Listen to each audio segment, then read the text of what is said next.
Welcome, dear viewers, to CouchWarrior TV on YouTube. I am the Couch Warrior, and you are watching a Character Crusade podcast panel discussion. Last October, we did our first panel discussion on Google Hangouts, and we invited to that discussion Jessa from the Jessa channel, Dirty Weasel, Dark Fox 127, Gamer Poets, and of course, the Character Crusade guys. We were all there together. We had a wonderful discussion that was really focused on the launch of Skyrim Special Edition. And it went so well that we decided to do it again. So here we are, almost a year later, with another panel discussion. And this one is bigger and better than ever. So we did this on the 15th of September, and it was a lot of fun. And this one is great because we also brought in Rycon, who contributed a whole bunch of great content to this panel discussion, and we had all of our previous members back. So without further ado, I bring to you our epic Q&A session. I hope you enjoy. Okay, so it's Q&A time,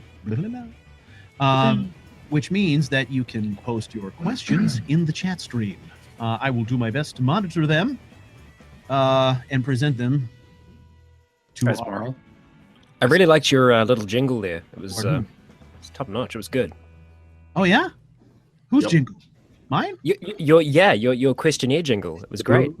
Oh yeah. That's when you hear the sound, it means it's time to start posing questions. Is that what that sound means? It's time to start questioning Stu. Yeah, he's questioning my sanity, or how many beers has he had? Okay, holy crap. Question.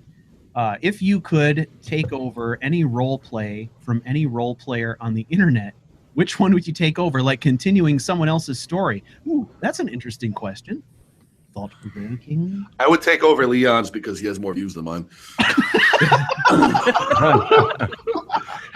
a good answer. Where we're going to get into our Play Mojo Smackdown. All right. Number 3. Fuck you, 3.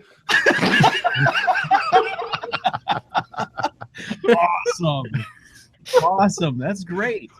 Oh man, that's rough. I think I would take over Paxton, and I would take him in a completely different direction. Yeah. Which direction would you take him? Well, I'm not sure yet, but it would be completely different.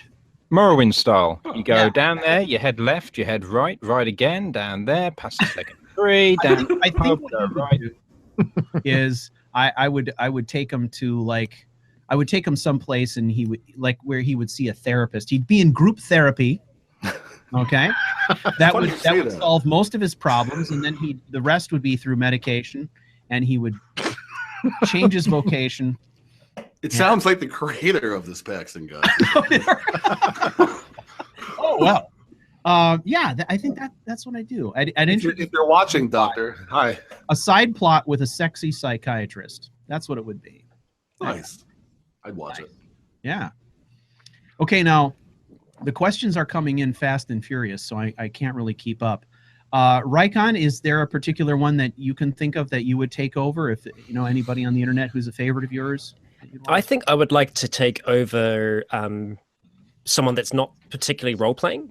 So maybe someone like one of Gopher's characters, for example, something like that, and just take them in a direction. Well, I guess I wouldn't say he's not role-playing. It's just light role-play. I'd like to take over a character that isn't being role-played fully and do like a full-on role-play with that. That's cool. With that character at that stage. I think, I think that would be my choice for that one. That's a good idea. Joe? Oh, God. I really don't know. He doesn't know. I don't know. All right, moving on. I'm going to cop out. Question. As you are all into roleplay and creating your own stories, what's your opinion of Coda? Is that the name of the panda bear that Dark Fox is making? I think so. Coda with a K, right? That's brother bear reference, pretty much.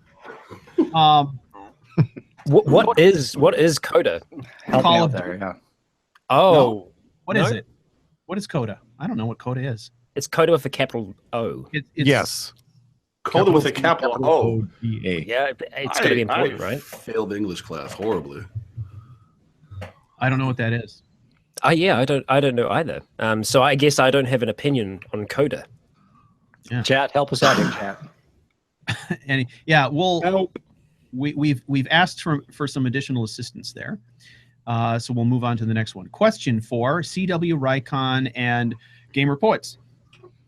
What roleplay projects do you have coming up? I know Rycon has a Dark Brotherhood roleplay in pre-production. Are you thinking of adding anything to your formulas?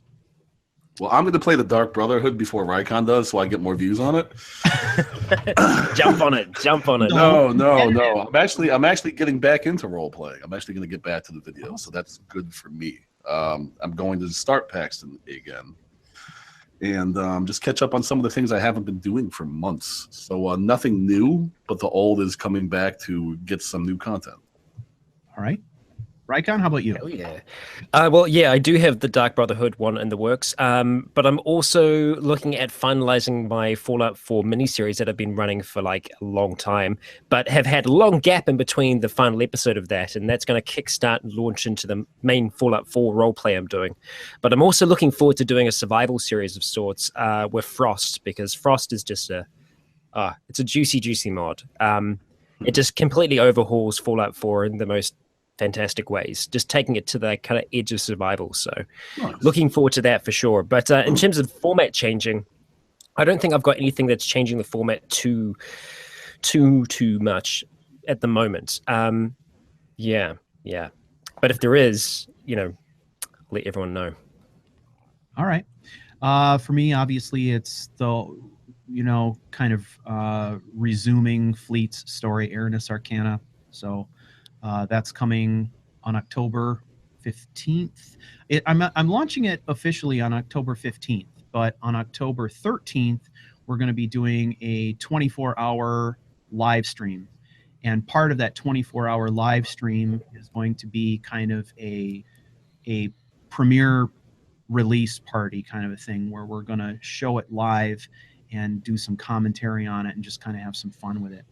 So that's awesome. If people attend the live stream on the 13th, they can kind of see the pre-release, right? And then it comes out officially 2 days later on the 15th. So very excited about that. That'll be cool. Yeah. Let's see. Next question is,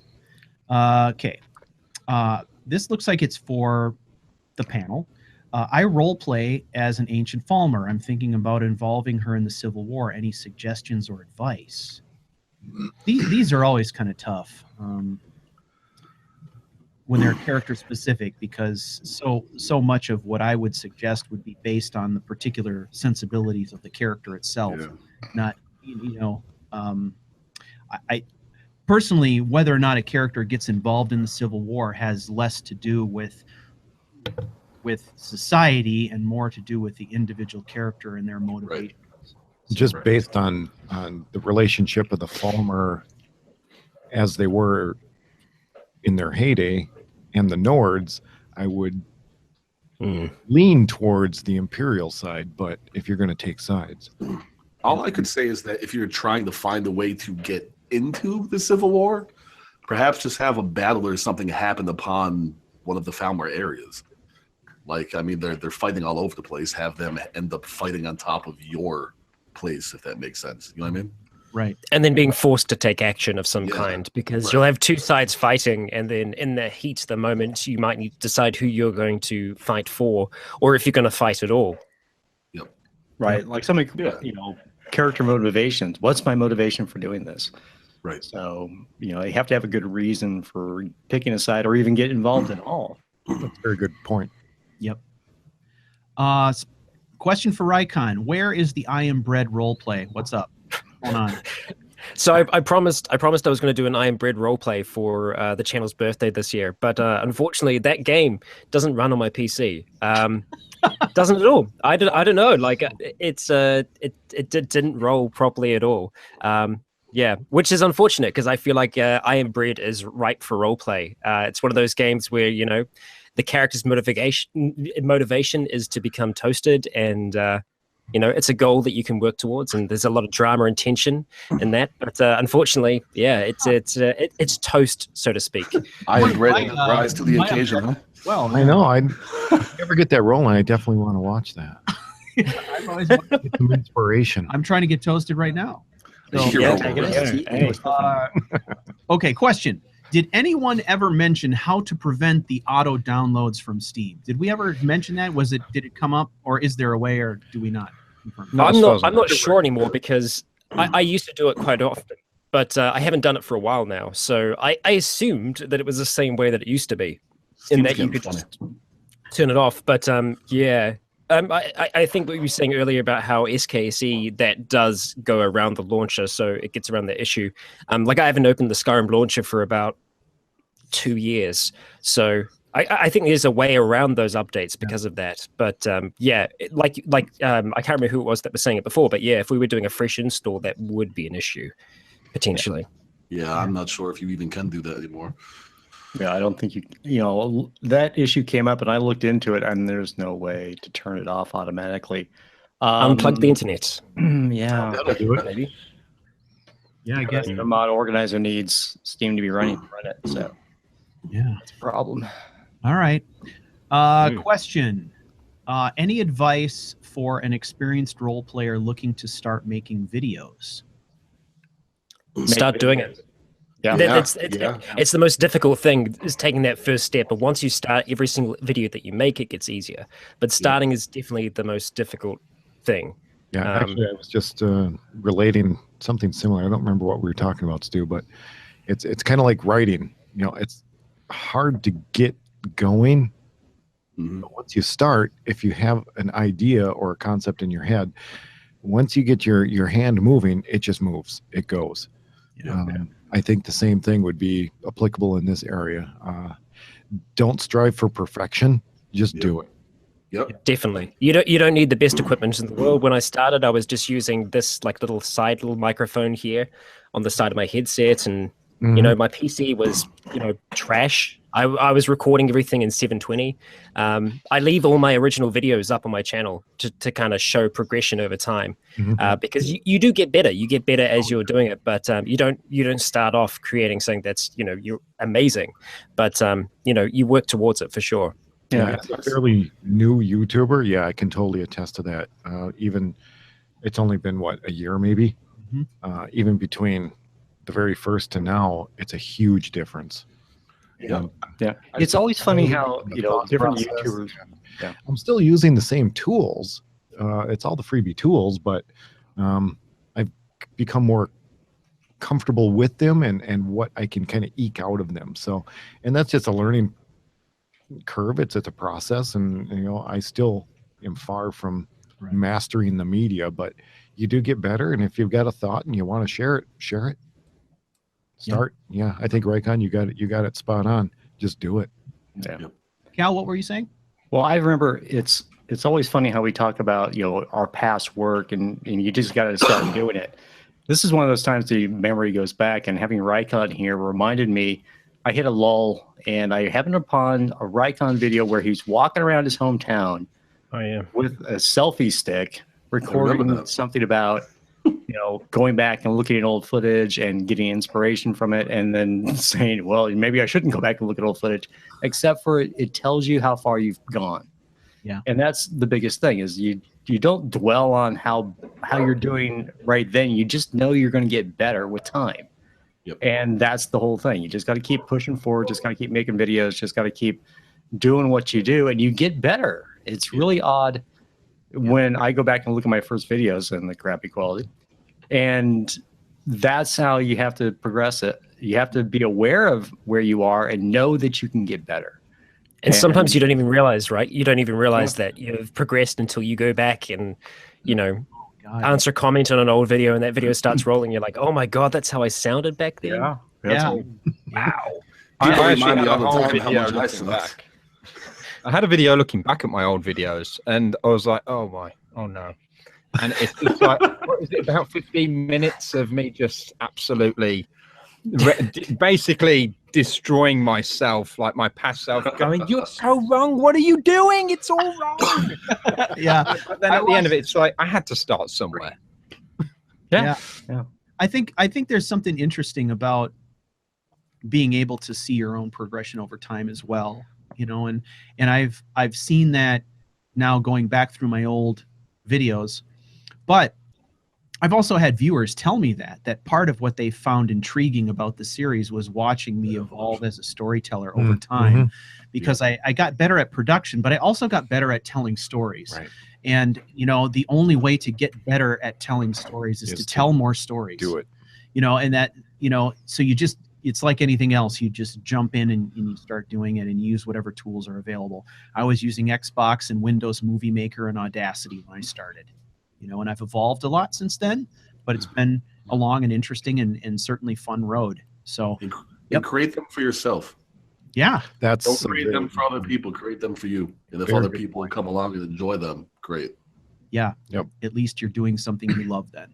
So totally, because starting off, you aren't going to have people watching, because that's just the way that YouTube works. Is that if the discovery just isn't going to be there. So as long as you are making them for yourself and you enjoy creating them, people will start to gravitate to it over time. But it needs to 100% be something that you enjoy doing, because you will spend hours and hours and hours and many sleepless nights creating some of those things. So if you don't enjoy it, then it's just going to feel like a grind, and then that ends up in the story, and you can kind of tell when someone is, you know, really not feeling it. And I've had that a few times myself. Like if I'm sleep deprived just recently, you know, and I've created an entire episode and I'm editing it, I'm like, no, I can't let this out there. So, you know, go back, start again, do it again on another day. Well, I know, Stu, I'm sorry, go ahead. No, I was just going to say, absolutely. I've ditched entire, you know, hours worth of content just because I sound bad, or you can tell that I'm tired, or you can tell that I'm just not feeling it. And I was like, okay, gotta go. Yeah, it comes across for sure. That's no question.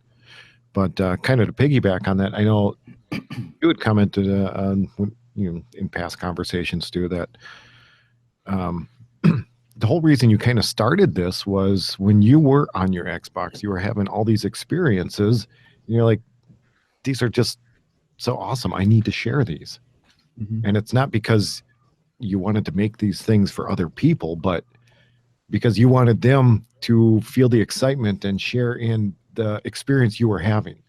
You know, and that was the progenesis. That was the start of your channel, really. Yeah, it wasn't about telling stories. It was just about sharing these experiences that I thought were cool. And that can happen no matter what the game is. If you're enjoying it, if you're having a great time with it, and you want others to come with you for the ride, start up and invite them along. Absolutely. People will know if you don't like what you are doing. Yeah. They will pick up on that quick. Drudgery, you know, pretty quickly if you don't. Question for the panel. For someone who wants to make great cinematics for their role play with Skyrim, what mods do you suggest? I know what Stu will say. On the cinematic. Yeah. It used to be what I would say was something like Director's Tools or Puppeteer Master. Honestly, now I go straight to console for everything. I do everything through the console. I don't touch any mods anymore for anything related to cinematics. It's all through the console. So I trigger all my animations there. I do all my camera views, everything. I position characters that way.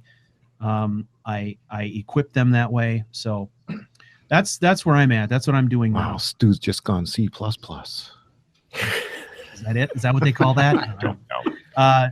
I'm full console, baby. No, that's why. But you can probably recite most of the console then.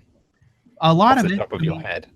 A lot of it, yeah. I've got my resources and my cheat sheets and stuff like that in case I forget the exact syntax for something, but a lot of it I just have memorized, and it's easier for me to just hit tilde and bang, you know, start banging out what I need this scene to do.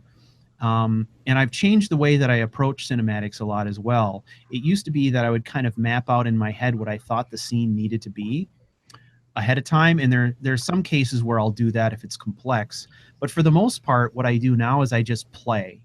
And if I get to a point where I feel a cinematic might be nice, where it might be nice to say, take some time to pan back from a scene because I know that there's a voiceover opportunity there. I just do it in the moment and capture that footage right in the stream of the role play, knowing I'm going to clip it in production, and then I just keep moving forward.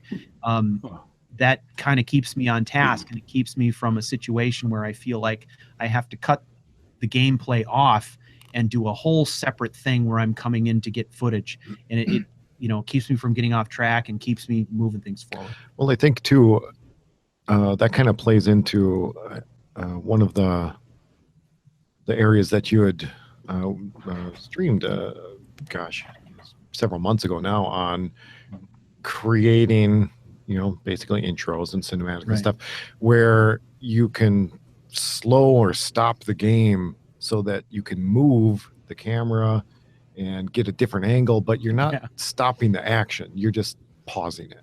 Yeah, pretty much. So you're not replaying or having to replay the same thing over and over. You're just taking advantage of the opportunity to be able to pause it so that you can move around and use this one action for, 4 different angles. Oh yeah. Yeah. Once you get good at the console, you can really do some. And I think that was when you were using your Ashes intro as a I did a example. tutorial using the Ashes intro as an example. Recently, I did a cinematic of a battle where I just kind of staged the battle. I got the characters in the position I needed them to be in to start. But then once the battle started, all I did was a series of console commands where I was stopping or slowing time, repositioning the camera, and getting the shots I needed in one take of the battle. And I wasn't going and replaying the battle over and over. I had gotten to the point where I could just kind of maneuver around and get the shots I needed in one take, and it turned out great. When I first started doing that, I couldn't do that, but now it's gotten to the point where it's just easier to do that. Yeah. Again, practice. My dream, like my absolute dream, the only thing that I want to see in Elder Scrolls and Fallout is the ability to move your character independent of the camera, to be able to lock the camera off in a position and then still be able to move your player character around. I have not found any way possible of doing that, and it's so frustrating. There is a glitch. There's a glitch where it works with horses, so I can do nice horse riding cinematics where Leon will be riding into the distance on his horse because the horse still continues to move independent of the camera, which I find interesting. But for the player character, I've found no way possible to be able to do that. There are you can switch controls. You can switch controls to an NPC, and you can do that. Yeah, I tried that before. And it was interesting. It's a bit wonky to do it that way, yeah. You can't. The problem with that is you can pin the camera. You can pin the camera on the character you've taken control of, but then, of course, you're losing control of the player character at that point. And really, all they can do is kind of walk straight forward and straight backwards or strafe side to side. It allows you to get some of those shots, but not the sort of shots that you can get if you've got something more in-depth like Puppeteer Master, for example, where you can set a start point and an end point, have a character walk between the 2 points and get footage in between. So I've done that in the past using Puppeteer Master, but in order to make it work, I had to use console commands to create a clone of my player character and have the clone do the walking so that I could get the shot. And it can be like 15, 20 minutes of setup for a 10-second shot. There's a YouTuber his name's Blue Panda, funny enough, Panda. But he has a video that he just put out recently. I'll even put it in the comments. He somehow connected the camera to the guy's vertebrae, the NPC's vertebrae, like in the model itself. And when you move, he gets these crazy cinematic shots. I can't even really explain like the way he does it. I mean, it's the craziest stuff I've seen. I created a little tribute video for the guy too. It took him 8 months to make like one 5-minute video. I've seen those. They're unbelievable. They're like in terms of like machinima, the quality is just fantastic. Yeah, and that's how he does. That's how he gets the shots. He somehow uses a node on the character and he connects the camera to it. Like I could figure it out if I had 10 free months to figure to sit around and figure out how to, do meshes and stuff. Right. But wow, odd opportunity, Dark Fox Sim. Yep. it's insane. It's absolutely insane what's done. I mean, it would blow open like the shit that we.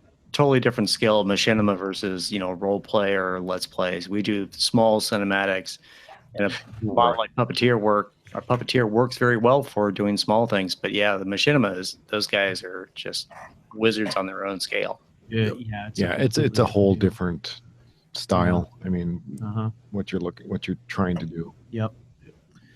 Well, I hope that helps. Next question. This is for the panel. Will Skyrim VR provide new opportunities for storytelling, or will folks ignore it? Okay. More opportunity for migraines. Well, yeah. Stories for hospital trips. Yeah. I'll have all kinds of tales to tell after I put that fucking thing on my head. I find it intriguing. I think that it will feel maybe. I honestly don't know how it's going to play. I imagine it might be a little bit gimmicky. In my mind, the perfect way for it to work for me would be I'd seen some Oculus tests back in the day on New Vegas, and they worked really well. Because what I would want is still be able to use keyboard to move about, and obviously like head independent of my movement. So movement would still be kind of directed by the mouse to a degree, but it would just allow you to add a different, because obviously we're acting with our voices when we're role playing. But it just adds that extra little bit of emotion, because I try and do that as much as I can with the mouse. So like, I guess to like try and, add more to what the character is feeling, expressing, etc. And you can really do that with your head. Like I do it. I know I'm not being recorded, but when I'm still, it's just a natural thing. You're always moving your head, you're dipping your head in like, in sorrow. And I think if you had the way to kind of track that and really add that natural movement to the character, then it'd be great. But I don't know if Skyrim VR is going to do that. There's one thing I would definitely try. In VR, I would play a good 15 minutes, get really immersed in the world of Skyrim. Then I would free cam out of my own body. And I would see how that felt. I bet that would be a full-on out-of-body experience. Yeah. Oh, wow. That would be pretty cool. Yeah, that'd be interesting, right? What happens? Yeah, there's this particular lab that I would love to try this thing with. It would be a fantastic experience. Skyrim VR with this one particular lab. I bet it would be fantastic. I'm sure. So I guess what is your opinion of when it comes to sort of this character focused immersive role play? How do you guys feel about sort of the third person versus first person question? I know.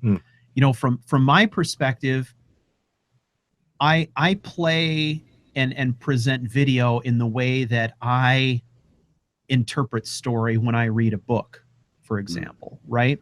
So a lot, in fact, the majority of my role play in my story is in third person, because I've got other characters with other storylines that revolve around my character, and I feel like I have a better sense of character in third person when I can see his body, his clothing, what he's wearing, when I can see the weapons he's carrying and stuff like that. But there's a lot of different ways to tell a story, right? Yep. So how do you guys sort of approach that question? Well, Sim plays in third person, don't you? You can't stand first person, can you? Well, sometimes, I can when the game forces you to do it. But otherwise, I always play in third person because I feel like I like to see what I'm wearing. Yeah. Otherwise, like, what's the point of putting on cool armor if you can't see it? Right. That's a great point, and I think I feel the same way. You like to see the character that you are controlling. Yeah. For me, that's what a lot of the cutscenes are for. Because I do the first person where you're playing the game, but then the cutscenes are let's connect with the character now. Let's show the guy off. I used to love third person before I was a YouTuber. now think doing. Go ahead. So I was going to say, I think it comes back to what we were talking about before about how you are able to use the motion of the character's heads to to express emotion. So I think that's why I think we would both prefer that first person experience. I do like third person. Like I enjoy like playing like that outside of that, but just for recording purposes, definitely first person.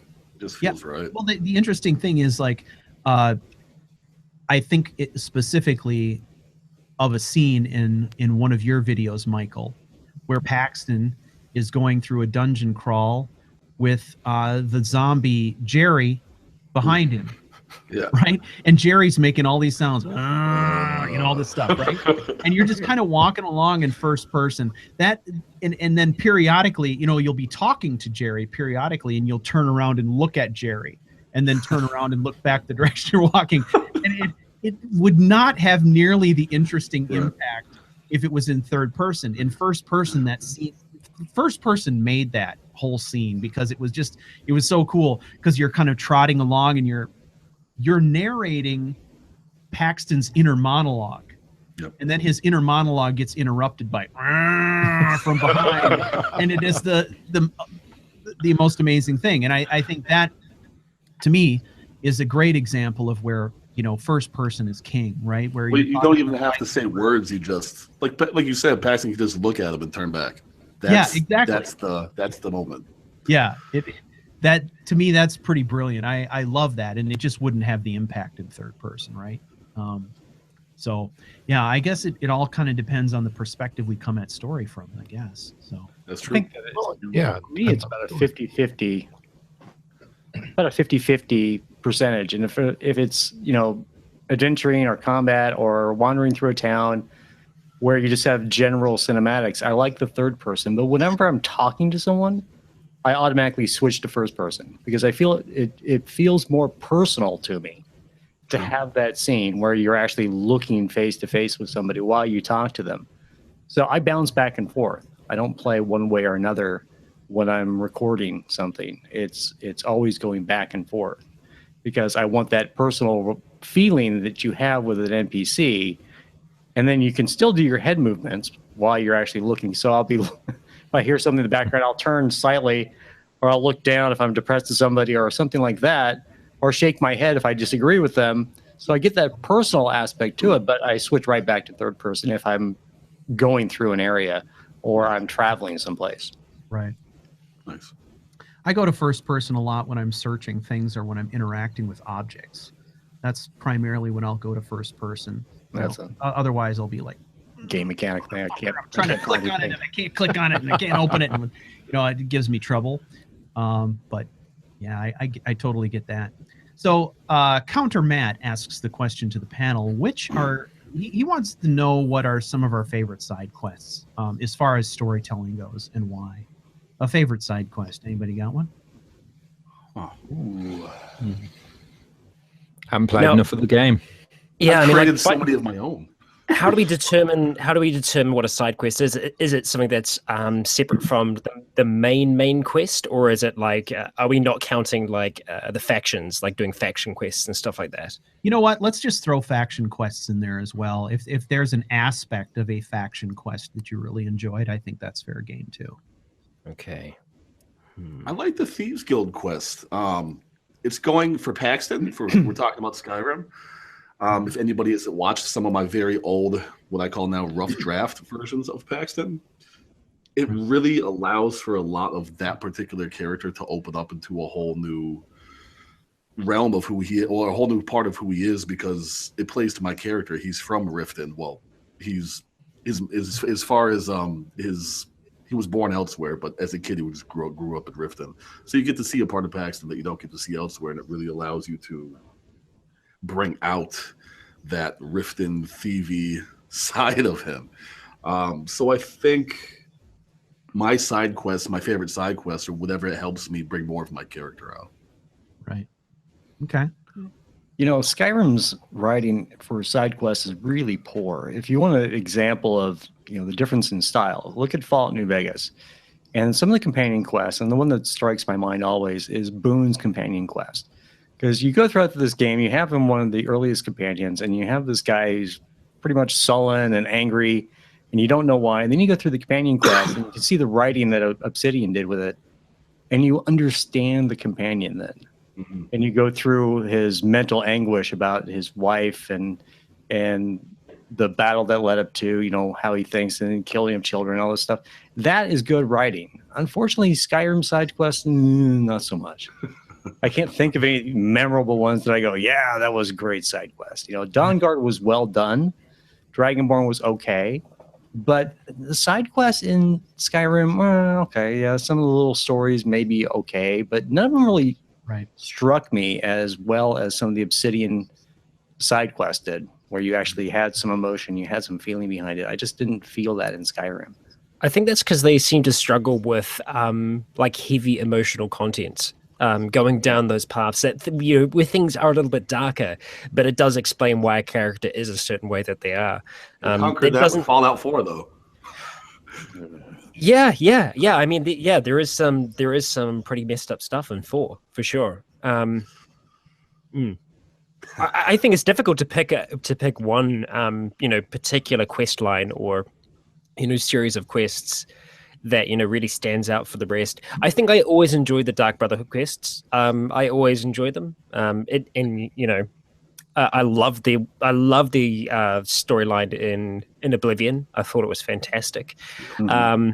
I know there are a number of side quests in Oblivion that I really did enjoy. And that's the thing. I guess that's maybe part of the problem. Is like no quests in particular jump out at me, especially when I'm thinking of Skyrim. I'm trying to think of like, you know, one side quest that I really enjoyed, and I can't think of anything off the top of my head. So maybe that says something. It's pretty funny how it's such a popular game and we all love it and so many people love it, but none of us can think of a good quest. Well, you know what? To me, that doesn't surprise me at all. It doesn't surprise me at all. And the reason for me is that those of us with an overactive imagination fill in the holes. I was going to go to that. That's what ends up making it the most amazing game ever, is that we connect the dots between these disparate quests. You know, I've got, you know, one of the things that a lot of games do well, like you mentioned, Cal, was this idea of sort of the follower loyalty quest, right? Where you do something for a follower that makes them loyal to you, right? And you have this experience with them that not only is a great adventure, but tells you something about their psyche, right? And it binds you to that character. Whereas in Skyrim, it's like, you know, Mjolnir the Lioness, go get my sword and I'll be your best friend. You know, she should have a fucking story, right? Probably does. You know, she's this proud warrior, you know, who's obviously idealistic and all these things. She should have a great story, but she doesn't. And I think what happens is that leaves fertile ground for us to, you know, insert story here. And I think that's what we do. I think it's maybe that is the reason why we're doing what we're doing, is because of those gaps. You know, maybe if it was complete, we wouldn't be doing this in the first place. Oh yeah, I think of that a lot. I think what's strong about Skyrim is you know, kind of these vagueness. The faction quests have the building blocks of a story, right? But it's the quiet moments between those quest nodes, if you will, that we're building story, right? And if you didn't have those, then you'd have a story like a lot of other games that's on rails where there was no room to maneuver. And you know what game I hate?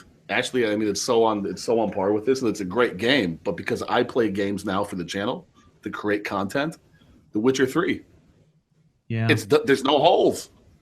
Yeah. I can't do shit with it. Yeah, it's a great. Yeah, basically, it's a great story, which makes it suck. You know. Yeah, it's too good. I can't do anything with it. Get out of here.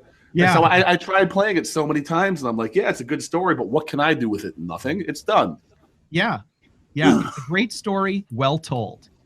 You know, and that's the problem. You know, with Skyrim, we've got all these disparate quests that are not connected, and that gives us the ability to create the glue that connects them together, and that's where the magic is. Yeah, the first thing I thought of was in Markarth, I believe it's Molag Bal, that house where that fucker always annoys you. Yeah. Jesus, I can't tell you how many times I tried to avoid that. It's like dude. a realtor.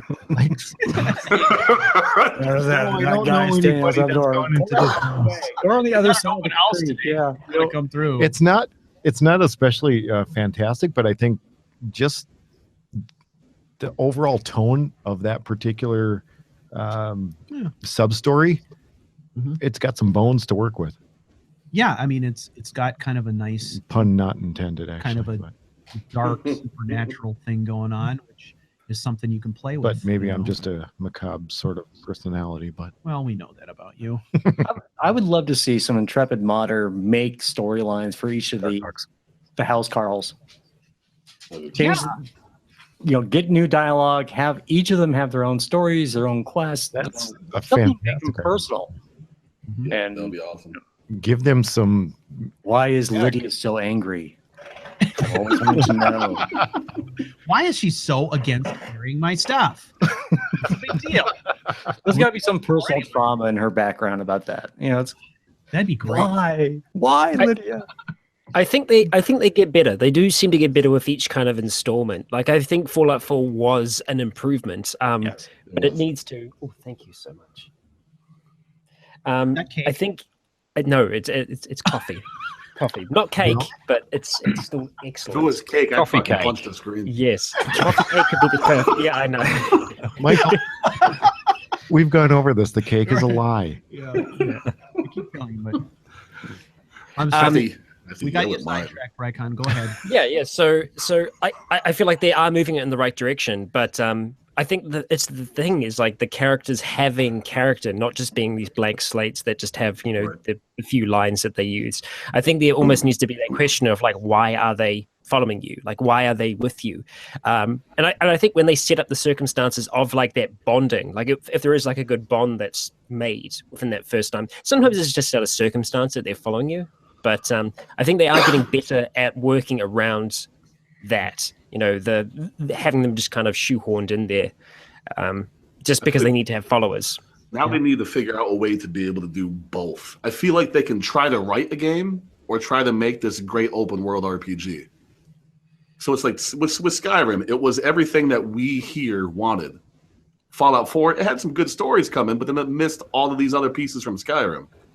I feel like they really need to just figure out how to do both. Create your stories in RPG. It's a tough balancing act, right? Because the more you put a character and a story on rails, the better, more involved, more intricate story you can tell. The more you open it up, the more room you leave for interpretation, which can be a powerful thing, right? What would be good? Continuum, right? And finding that balance is really difficult. That's why, for me, role-playing in Fallout 4 is not something I attempted until there was a mod available to do silent protagonist. And I thought, okay, now I can have a silent protagonist, which means I can voice my own character, which means I can get into the Fallout 4 world in the way that I need to in order to tell the story I want to tell, right? Yep. But, I sympathize with anybody who's trying to figure out what the right formula is there. I think it would be cool if they focused on, especially what Cal and everyone else was saying earlier, side quests. Have great stories for side quests. No main quest. Or a main quest that's simple, but it doesn't, you know what I mean? So it's like you can interact with all these little stories, but you don't have to. And you're not this speaking protagonist. It just kind of like clicked in my head when you were talking. It would be so perfect for at least people like us who create stories. We can interact with any number of 100 mini stories that we want, but we never have to if we don't want to. That would be fantastic. Right.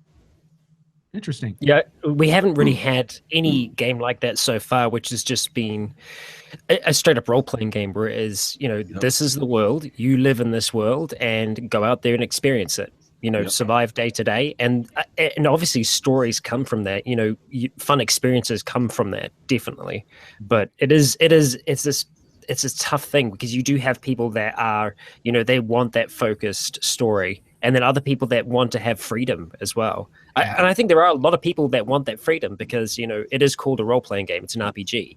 It might be like more of an action RPG, but it's still got it in there, so they want to see that. Yeah.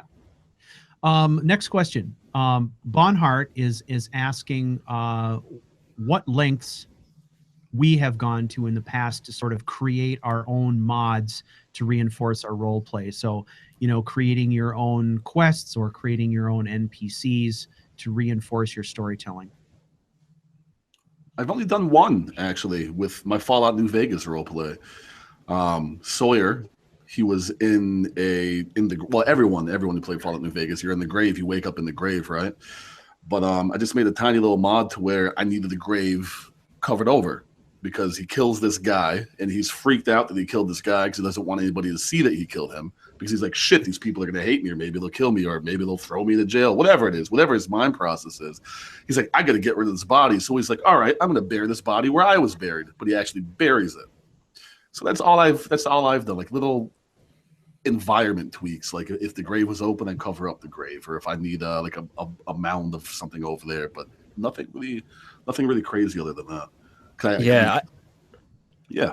Sorry, I was just going to say, I haven't done many changes at all. The only thing that I've done recently was a change to the Blades main home, which is, I keep saying Skyroller Temple, but it's not. It's Skyhaven, right? Skyhaven Temple in Skyrim. Yeah, so Skyhaven, I did a bit of an overhaul to that. I changed a few things. I added a few things in there because it needed to become more of a home, more of a base. But beyond that, I haven't done any modding because I just don't have experience in it, really. Yeah. So I try and do the best I can with the console in game to make it all work. Yeah, my buddy Joe created Paxton's campsite. That was the big thing. That's Paxton has his own campsite that nobody gets to see yet. If you've seen the rough draft, everyone's seen it. But he has his own little campsite that he talks about a lot, because he lived off, away from the land. So that's the other thing I got.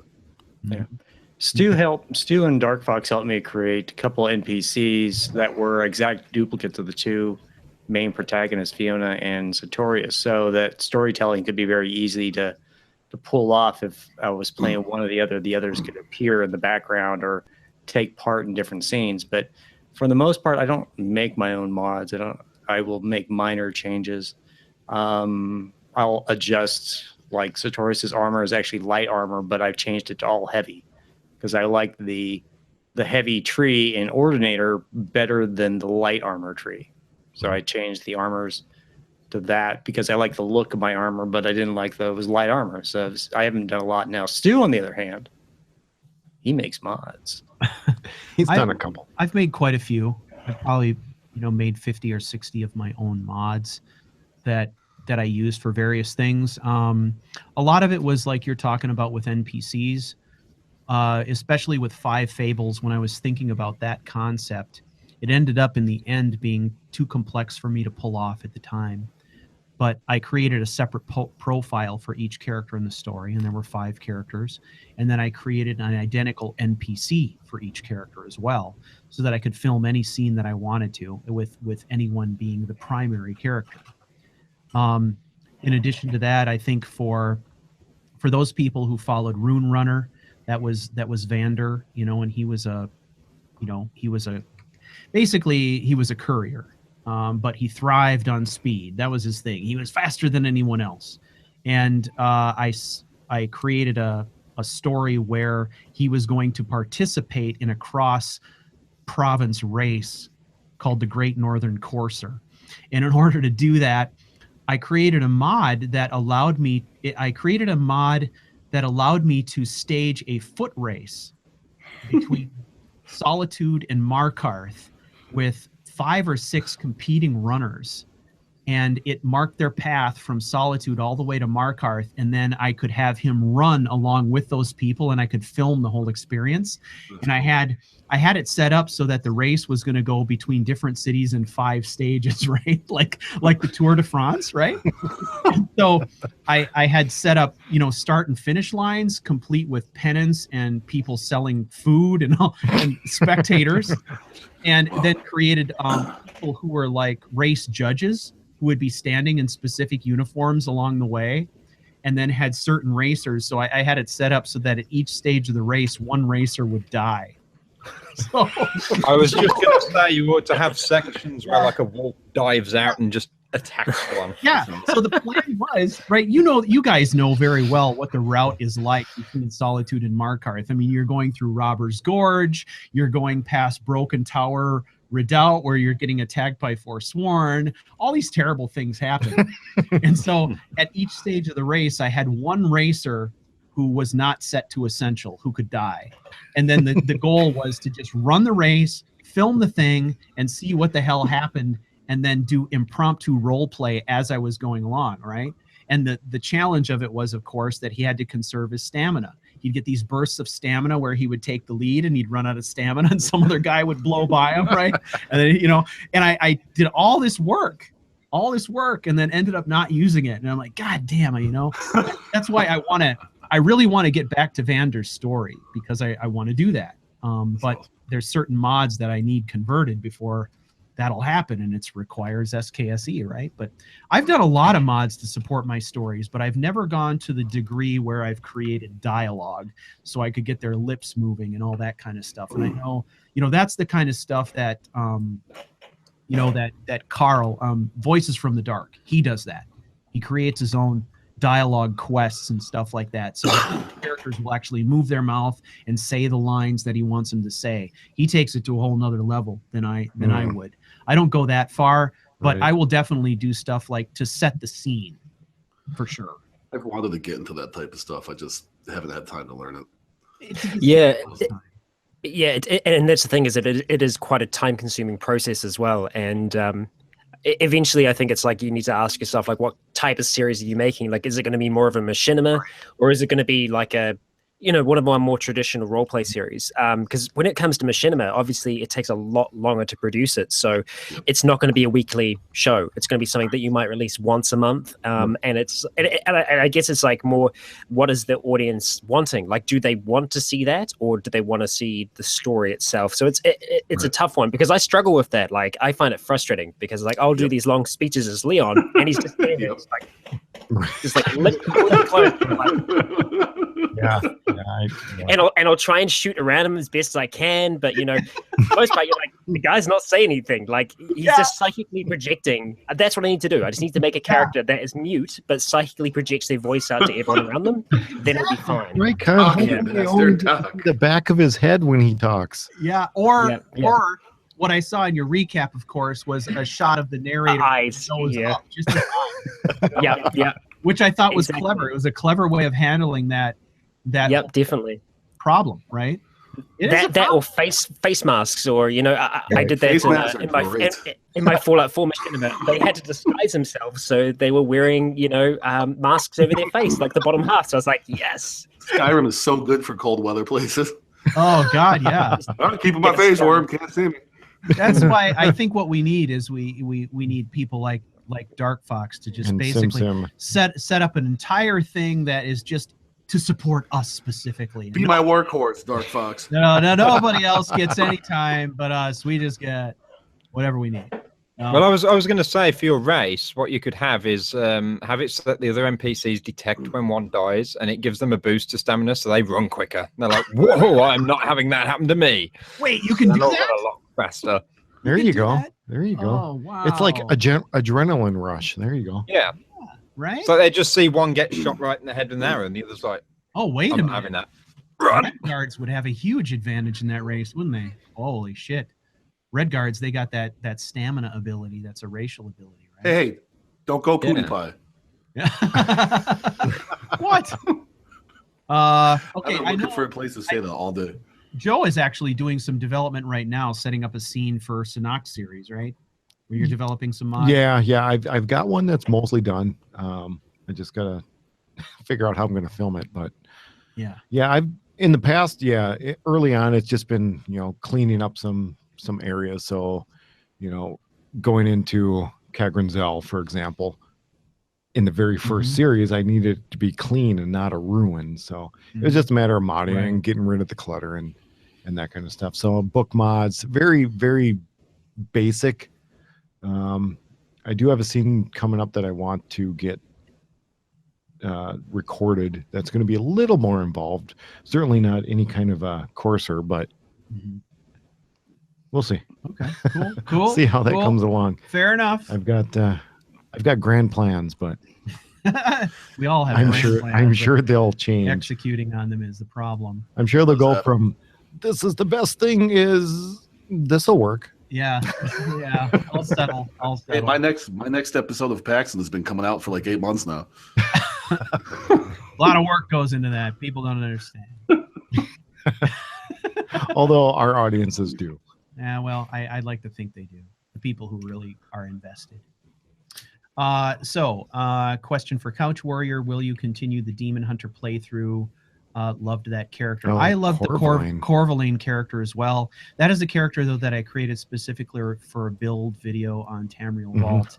I would love to do a character similar to that. She really makes interesting use of the Ordinator restoration perks, which are just fucking amazing, especially for an undead hunting character. It's pretty cool.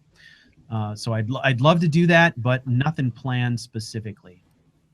Okay. You just scrolled way past a whole bunch of stuff. Yeah, I know. This is so touchy now that we've got so many banked here. This is one. It was one for Dark Fox. You need that mouse that Matt let you use. That'd slow you down. Oh God. It's like 3 DPI. 300 DPI mouse. Okay, for Dark Fox. Okay. How, if at all, does seeing the stories that these guys are creating affect the creation of your mods? I honestly don't get around to watching a heck of a lot of role players, if I'm honest. You bastard. I'm usually modding. We're kicking Dark Fox. No. Okay, question, Sim. No, seriously. That's Chris, no, I think that's fair. I mean, we I don't have time to watch anything. Yeah, I mean, who has Yeah, time? it's- Like, I barely have time to create videos, let alone watch any. Yep. I don't know. Yeah, it'd be nice to, but yeah, there's only so many hours in a day. I probably spend like a couple minutes each week browsing everybody's videos who's talking right now for like a couple of minutes, and then I get off. I don't have time to watch anything. Right. Yeah. What I try to do is I try to make a point of going out and watching each one of your when you guys do channel updates, or Rycon when you do your town halls. I like to try and watch your town hall. I don't really watch other people's role play videos or stories. I try not to, because I also am cognizant of making sure I'm creating content that's my own. Well, you don't want it to Right, and- affect your. I don't want to be, I don't want to Yeah, be that's fair. unduly influenced, or I don't want to worry about whether or not I'm copying some idea that someone else had. Yep. But I do like to keep up on what you guys are doing. So anytime anybody in this panel has a channel update, or in Dark Fox's case, anytime he does some kind of a blooper or compilation video, Oh I go yeah, out and Dark. No one take those fucks up in. like Dark Fox. They are brilliant. They are absolutely brilliant. I love those. thank you. Yeah, those are great. I 100% agree with you, though, what you were saying about how, you don't want to be influenced by what other people are creating. And I'm definitely in the same the same mindset as that, I watch other people's content occasionally, especially when I find someone new, to see what their style is. But yeah, you don't want to be influenced to, just so that you're not creating the same content as someone else, just so that, there is variety. Yep. Yeah. Absolutely. I remember watching Gopher a lot, and I stopped watching. I probably because he puts out so many videos, I can't watch them all. But it was that same sort of thing. I didn't want to be influenced by his style anymore, and I wanted to develop my own thing. And I think that's part of it. You can get some good ideas, but don't let it, influence what you're doing and silencing your own voice. Yeah, don't be a And- machine. Yeah. So that's part of it. I keep up with all you guys, but I don't watch everything because I just don't have time. But the only exception to that would be, some guy 2000 has started up his channel again. I watch everything just because it's so bad and so great and so horrible at the same time. All right. Well, we need to get that URL in the show notes then, for sure. Question for Couch Warrior: how do you enter console commands while you record without capturing the console window? I don't. I clip those out in post. Yep. Let's see. What else do we got here? Someone is asking about, for people who are creating machinima or cutscenes, have we used a console command called SFM? I've not heard of that one. Is anyone familiar with SFM? Oh no! Oh, so Source Filmmaker is what they're talking about. So Source Filmmaker is a Steam software, and it's a pretty powerful tool. It's you know, you use it for animations and stuff like that. So if you could theoretically export the model of your character from Skyrim or any other game, then you could animate them fully through that. And Really? there are so it's a really powerful tool, but it does take some learning for sure, because it is full on animating, just like any other kind of animation software out there. So it could be good if you were to do something that's like really specific, or maybe for like an introduction to a series or something like that. I think it could be useful, but yeah, for like a day-to-day series, I think it would be far too time consuming. Yeah. Mm. Interesting. Cool. I've not heard of Okay. Let's see. Where else we got? I'm gonna, while you're scrolling through, Yep. let's I'd like to get an idea if SimSim knows what were some of the in the Bruma mod. What were some of the inspirations for some of those quests? Because basically you've got Cyrodiil, but in Fourth Era times, so it's not the same. You know, you're not recreating Oblivion. So how did some of the thought processes, if you, I don't know what parts you were involved with insofar as, you know, creating the stories and the different quest lines, but is there any light you can shed on maybe kind of how were some of those developed, or what were some of the inspirations for some of those? Well, I'm not on the writing team, so I wasn't responsible for any of the quest lines or any of that stuff. But I know that we took a lot of inspiration from, how do I put this? We tried to stick with the Skyrim style of quests, but obviously, so like Oblivion had sort of different style of quests, sort of like Morrowind, for example. Morrowind's very different. It wouldn't have had quest marks and stuff. We wanted to stick with the Skyrim style, but with the themes and stuff from like previous games like Oblivion. So a lot of our ideas were trying to think of ways to use not very often used mechanics, like reuse them. Can't think of an example off the top of my head, but like there's some quests in Skyrim that have this mechanic that's only used once and it's like super awesome, but they never use it again. So that sort of stuff. You want to try and take advantage of stuff that's in Skyrim that hasn't been used. Yeah, like we try and because we know Skyrim has a lot of fetch quests, which is just like we try and sort of have stuff that's like that but different, so it's not just boring, go find me 10 bear pelts. It's actually got purpose. So you're sticking with the way that the Skyrim style is, that how you have your side quest, your little parts that you split off to, but with the quality story elements from the previous games. Yeah. And like also we've got I think there's this one quest that's not actually a quest. I'm pretty sure it doesn't appear in your quest journal, although it might. It didn't used to the last time I played it, which was a long time ago, because I don't really play it, I just mod it. Which is in one of the dungeons, one of the really big dungeons, there's sort of a story element to it, in that there's these guardians in the dungeon, and you've got to like kill them because they try and kill you, obviously. but you find out because there's this guy that's sort of frozen there, and I don't really want to spoil it, but it's kind of interesting how we've got stories without being the typical quest format.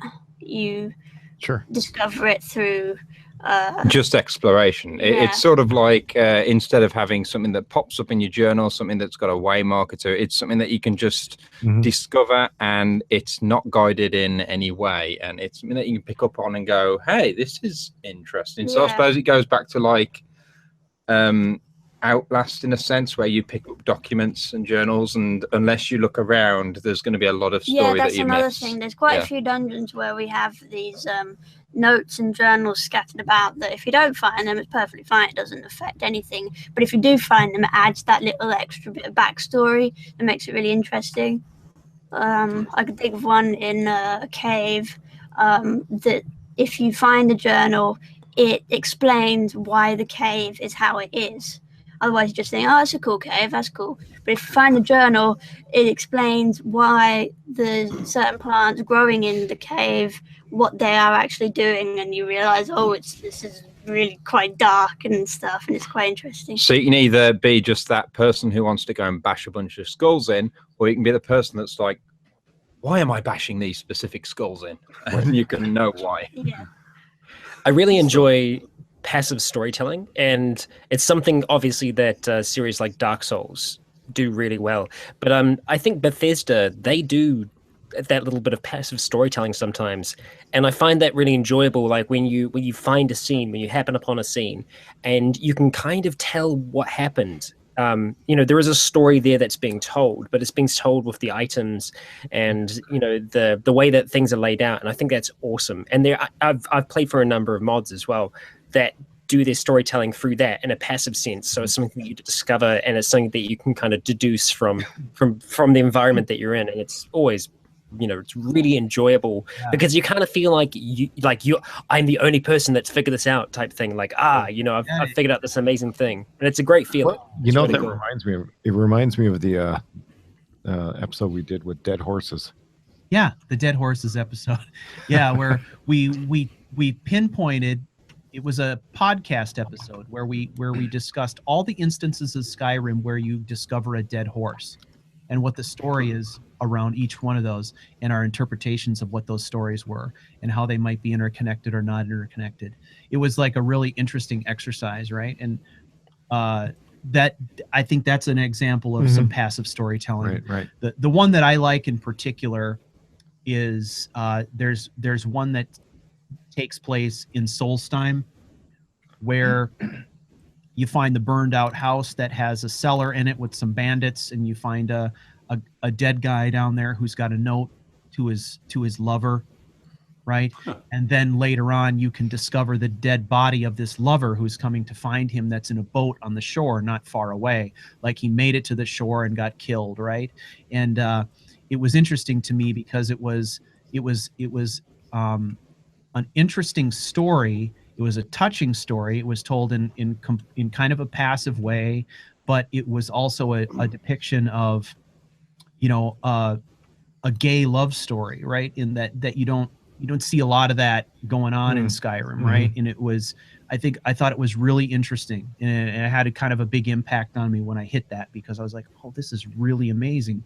Because I was kind of connecting it all together, these people who were, separated by an ocean and then trying to come back together, only to have their relationship foiled by a bunch of bandits who happened upon this place. And it was just kind of a sad and interesting thing, but something like that, like you're talking about, Raikon, that passive storytelling allows you to connect the dots in a way that makes sense for you in your role play. And I might have connected the dots on that differently depending on the character I was playing, and it may have had a completely different impact on what I did going forward, right? Which I think is very, very cool. And there's lots of instances of that where it's really, really subtle, where it's like, hey, a skeleton and an empty bottle and a book. What the hell? But like, what? How did it get here? Yeah. Some of the skeleton positions you find, you're like, how? Especially in Fallout 4, there's a few times where you're like, wow, what the hell went down here? you know, like clippers all over the roof and stuff. And like, there's a few instances like that in Fallout 3 where you're like, what happened here? Like, like if the walls could talk, you know, they'd have some interesting stories. But that's what kind of surprises me, is that you have two sides of that. You have really clever item placement and stuff like that, so it tells stories. And then other times they'll just completely, like, there'll be so many things that don't make any sense at all. Like there'll be a sealed vault that will have a huge stash of bottle caps. You're like, well, why are these in here? Like, did someone run a simulation and they're like, we imagine that if, you know, a disaster was to befall the world, that we'd come to a common consensus that bottle caps would be the currency. So we're stashing these away. We're keeping all of them for later. There are other times it makes no sense at all. I think it's this weird dichotomy. Bethesda does such a great job at stuff like that, but then their quest writing and the character writing is so shallow. I think that is kind of this weird thing. Why they put so much effort into the world and the world building and telling passive stories that it makes it very frustrating for us to have a total lack of writing and the characters in the quest. And I think, but that makes, you know, Bethesda games interesting because that passive storytelling world is there. And I think that's why we enjoy it so much, is that we can go out and tell our own little stories and find things that, you know, add to the world telling that make it fulfilling for us. But, you know, we're willing to overlook those quest things, like characters being shallow. So it's a strange thing. If they could just get both together, it'd be really nice. But you know, Bethesda does some things great and some things not so much. Yeah, which is, you know, you could probably say for just about any game development studio, I would say as that stuff goes, just by the very nature of the types of games that they produce, I feel like Bethesda puts themselves out there more than a lot of other companies do. When you have a story that's on rails, you're taking, I guess, less risk. The risk is that people just won't like the fucking story. But you know, if it's an open world thing where you're creating all these different quests and you're leaving room for people to interpret things and stuff like that, you're sort of you're putting yourself out there and taking that additional risk, I guess, in exchange for giving people freedom to connect the dots themselves. I think it's pretty cool. So, okay, guys, I want to be respectful of everybody's time. We're starting to wind down here. We're hitting the 3-hour mark. People are still looking pretty perky, though, as you know. Dark Simpson in particular. Look at them. I mean, their eyes are almost open. Wide awake. My knee is. So there was one interesting question in here just to pose to everyone, asking about what would be your strategy or approach to a role-playing series with Portal 2 multiplayer. And this is a topic that's come up, interestingly enough, a topic that came up between me and Joe not long ago was the idea of, you know, what kind of interesting role play could you do with Portal 2 multiplayer? I'm interested in hearing other people's ideas on that. I've never played Portal. I've played a small amount of the multiplayer. How could you? Quite a lot. I would love to see two guys that could pull it off, but be Laurel and Hardy. Well, that would be brilliant because, I think Cal, you nailed it because that is so Laurel and Hardy-esque. I love Portal. It's just hilarious. I've never tried the multiplayer. I've never tried the multiplayer. I played the single player, but I don't have a sense for what it's even like. I played. I want to say I played with my youngest. Okay. Who's also a Portal fan. So how does that work? Do you both have a portal gun that shoots both kind of portals, or does one shoot one and one the other, or how does that even work? Oh gosh, you know, it's been a couple of years now since we've done anything. So there's a lot of trolling involved. I want to say one shoots one and one shoots the other. What? I'm pretty sure. I think you can each toggle, but when one shoots one color, the other gets the other. Oh, I see. Okay. So you only have one of each portal. Correct. Okay, I got you. All right. But it does make solving some of the rooms and the problems interesting. Oh God, that could be an insanely fun kind of, I guess, clusterfuck of a situation for like, Yes, it can be. you know, like Especially when you get the speed glue and then the super bounce stuff. Yeah. It gets crazy. you know, two arguing brothers who have a fundamental disagreement on how anything. Oh, should there be you go. handled, You know, got I mean, Arguing brothers trapped inside the bodies of mechanical beings. Yeah, exactly. Because they were part of this experiment where the cake was a lie. Yeah, exactly. There you go. Yep, it's done. That's it right there. I told you. I told you. Yeah, exactly. Maybe a collaboration between Rycon and Gamer Poets right there. I could totally see it. Millions of right there. Millions of views. I am down to do anything you like. We have these gritty, you know, do a really dark and gritty version of Portal. Yeah. I will come in and I'll just role play myself, the real me. Yeah. And you be whoever you want to be. Yeah.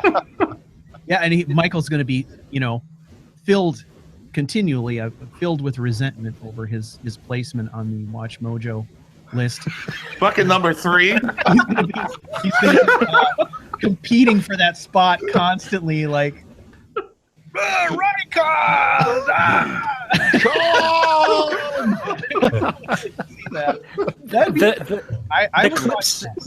The clips they used for that, though, the thing, I was like, oh, really? Those are the clips you went with? Okay. I don't think they did that. I don't think they really looked too deep into our videos for the things to put on for like the trailer part of it.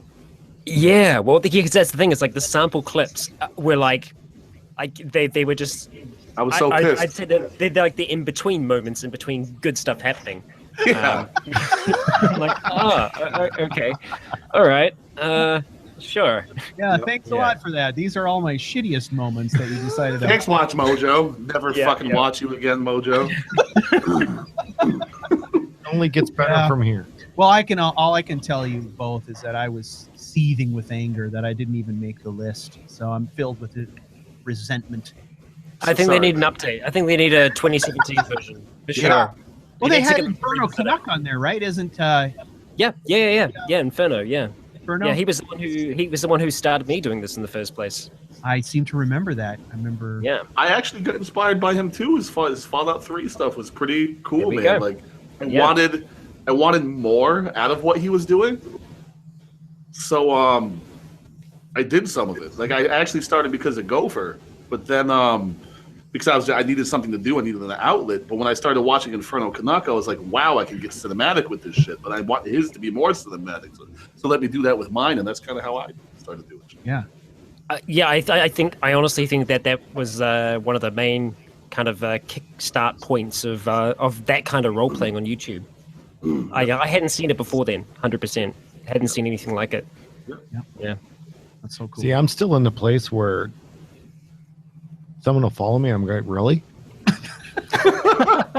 Why? I'll follow you, sir, anywhere you want to go. Yeah. Why the hell are you following And you me? guys, man, seriously, you got to check out the Panic Monk. The stuff he's doing with the whole Dwemer stuff. Yeah. The Dwemer stuff, it's really amazing. Wait, you're the monk?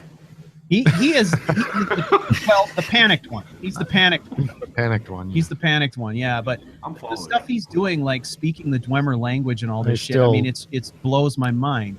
It's pretty cool stuff. And when I get subscribers, that blows my mind. That blows his mind. Yeah. You got 150 now, buddy.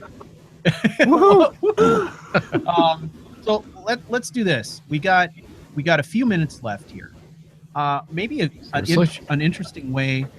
An interesting way to go out here would be this is something that it's a lot of fun and it's super informative, and I'm really appreciative of you guys taking the time out to come on and do this. I would love to continue to do it. I don't know how often. It'd be nice if we could do it a couple of times a month, but I'm here whenever you want.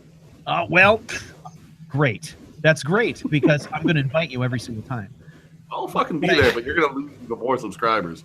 I'm gonna be like the fucking guy off. Totally worth it. What I'd like to do, I'd like to go around the panel and say, just if there were somebody out there on YouTube that we haven't discovered yet, someone who you think might be a good might be somebody interesting to have on a show like this or on the podcast? Like who's somebody that you've noticed recently that you think is a standout that might be worth talking to?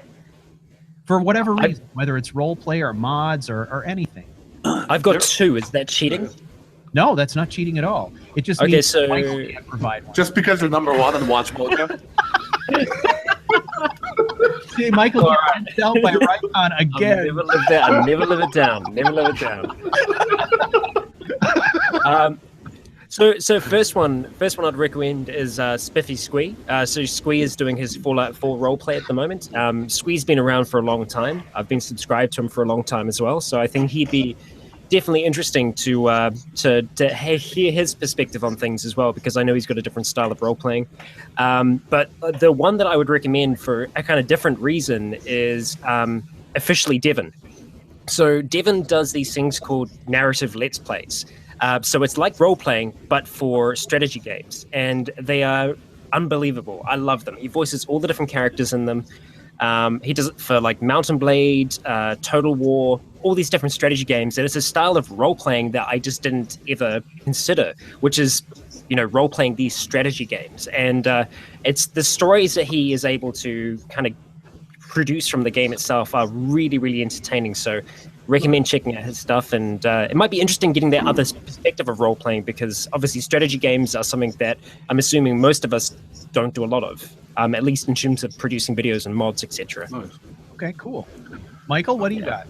Anybody? There's a few people I'd love to like throw out there and just be like, go watch them, because you should, like Dead Linux and Ultimate Immersion and Scimitar Gaming, good friends, good people. But as far as a channel to check out in terms of what we're talking about, at least as far as lore goes, Avarti, A-V-A-R-T-I, Avarti, and I'm not sure if that's how you pronounce it. He has some amazing lore videos, and it's crazy. He has 13,000 subscribers, but he gets like 150,000 views in some of these videos. Huh. So it's weird that the subscribers are so low, that some of the views are so high. I think it would be worth anybody who likes to get into the lore of the games and stuff, at least to see somebody else doing the lore videos in a different way, to check him out. Okay, cool. Darkbox Simsim, what do you guys got? Anything? I'll throw Nozzy87 out there, a good friend of mine. I've known him for a good few years now. He's definitely on the Skyrim front, the modding front, and actually Fallout 4 as well now. So he does a lot of sort of mod reviewing and such, very, very much like Brojul does. It's a shame, really. I mean, he puts so much effort into his videos. He really deserves a lot more views and subscribers as well. His quality is incredible for his videos. I mean, the style really of them and everything. I would totally agree with that. The production quality of his videos is out of this world. I haven't subscribed to him for a while. Yeah. Okay. Simsim, anybody that comes to mind for you, or? I don't watch YouTube. I just mod forever. Mod forever. I do not watch TV. I do not watch YouTube. I do not do anything. I just mod. I can't think of anyone at the moment. Thank God you're doing all that modding. Thank you so much. We do appreciate it. Well, let's go this direction. Are there any other modders that you admire? Yeah. Mods you think we should Besides check out Dark that Fox. we haven't? Yeah. Or a mod suggestion. Maybe she can't stand Dark Fox, though. That could be. There have been lots of mods lately that I've been bookmarking to check out later because I thought they looked cool, but I don't remember any of them. So that's not very helpful. I did get a mod idea earlier from when we were on about followers and such. Rather than having followers' backstories and dialogues redone, we should just flip it the other way and go, how about we just have the followers be completely honest as to why they're following? I suppose I could follow you. I've got sick and tired of these same AI packages all damn day, walking up and down this damn dock. I suppose I'll just follow you. Now, that would be odd. I can only pound this rail for so many hours. You could go real Westworld with it and have them slowly start to awaken and realize that they are just an AI package within a game. Ooh, I What love has my life come to? House Carls hate you. All right. Honest followers. How about you, Cal? Honest followers. Yeah, that's a great name for a mod. Yeah. What was that? I missed it. What was it? Honest followers. Honest followers. Well, Yeah. Hey, Dragonborn, you're a dick. yeah. All voiced by Michael from Gamer Poets. How about you stop shouting all goddamn day? We can hear you. I'm right next to you. I love that. That's a great idea. No, I don't really want to carry that. Yeah, sorry. You're on your own. Cal, got anything for us? What are you thinking? You know, I don't watch a lot of other role plays. I mentioned that before, but you know, someone I've been watching lately, and I'm surprised I've never heard of him until like last month, and that's Oxhorn. You know, his lore videos, it used to be Shoddycast was the go-to source for lore videos. And then I found out about Oxhorn. He's been kind of picking up the slack where Shoddycast has kind of fallen off. Nice. If you want to understand the lore and kind of help you with the role playing, he's a great source for that because he goes into so many small things about the different characters and the different situations and all the different games.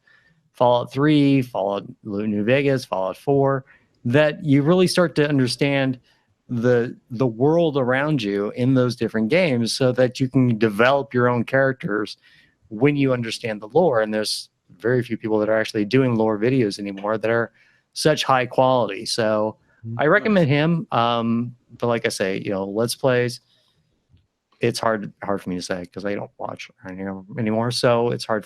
I think we're just Oxhorn's talking a great about, choice. you know, YouTube in general as it pertains to this topic, not necessarily role plays. I love Oxhorn. I watch a lot of his videos, and his style is so interesting. His series, his Scotch and Smoke Ring series is really interesting, where you know he just drinks scotch and smokes a huge cigar and plays a game. Huh. What the? And he wears a bowler hat and suspenders, big old Bowler beard. hat. Like, yeah, I mean, he's got some style. The man's got a style. That's good. Let me say that. Yeah, he's very interesting. Very Boy, interesting. I think my youngest would be content's sold great. just on the bowler hat. Oh yeah, his content is quite good. I totally agree with that. That may be part of why I connected so well. Scotch and cigars. Hey, There you go. How can you go wrong? I know, right? Joe, how about you? You got something for us? Oh What are you boy, thinking? Anything? I haven't really focused on any particular, you know, like a lot of you, any particular YouTuber or series, just because I'm focusing on trying to keep my own afloat. But I know you've been watching a lot of Lady Lady Lilia. Lilia, I liked her Bruma series. Yep. Just something about her is kind of fun to watch. Yeah, she's great. So that would be the one off the top of my head that I think All right. I could say that I've been watching lately. Let's add Lady Lilia to the list. Cool. All right. I do love the Oxhorn suggestion. That's a great one. I haven't been playing as much Fallout recently, but he's great for the Fallout lore. I'll throw out Bonhart. Bonhart is someone who's become part of our community recently, and it's producing some really kind of fun and immersive role play videos. He was here in the chat earlier asking some questions actually too. And, you know, he's one of these people who's taken the extra step too of actually creating his own dialogue mods to support his story, things like that. So, you know, there's obviously a high level of effort there and a lot of production value. So maybe check that out. That's pretty new stuff.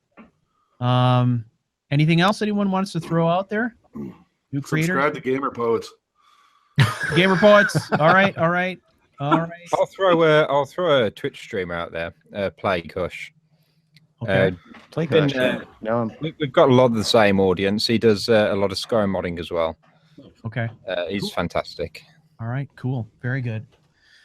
All right, everybody. Well, listen, I want to thank everybody for attending this panel. Wow, super fun.